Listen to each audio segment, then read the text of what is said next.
I'm going to talk about the uses of the subjunctive in Spanish. As you may know, the subjunctive is one of the three verbal moods. The other two are the imperative and the indicative.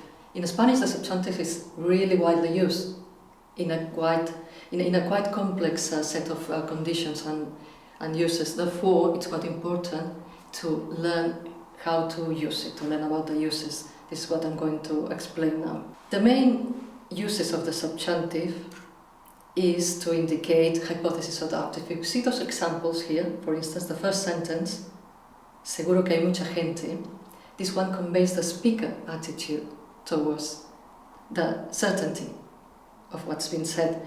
In the second, the subjunctive, puede que haya mucha gente, that expresses doubt or hypothesis.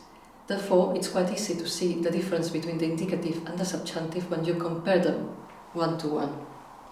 The main use of the subjunctive is that of expressing hypothesis or improbability. Puede que sea cierto, for instance. Another use is expressing a condition for another event. If I say, saldremos de paseo cuando llegue tu hermana, cuando llegue tu hermana is the event that determines that saldremos de paseo. That would be another use of the subjunctive. Another use would be for expressing request, advice, suggestion or wishes, and in those examples here, siempre nos piden que cerremos la puerta, te aconsejo que dejes de fumar, me encantará que vengas, espero que os guste, where you see request, advice, suggestion and a wish. Finally, the subjunctive is sometimes required by the syntax of the sentence. There's a cases of negation, like creo que tengo el pasaporte, but if this is a negative, it would be no creo que tenga el pasaporte, and then I need the subjunctive. It is compulsory, it is required by the syntax of the clause.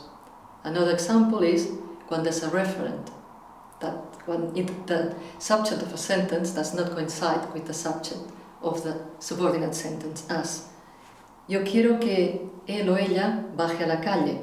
Yo quiero que baje a la calle. In that case, yo and él o ella are different subjects. Therefore, in that case, we will need as well the subjunctive.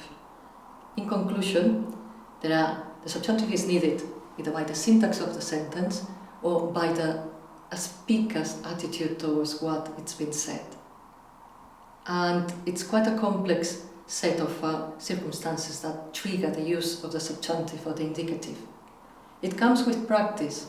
You will need to read a lot in Spanish to listen to Spanish sentences, and you will pick it up.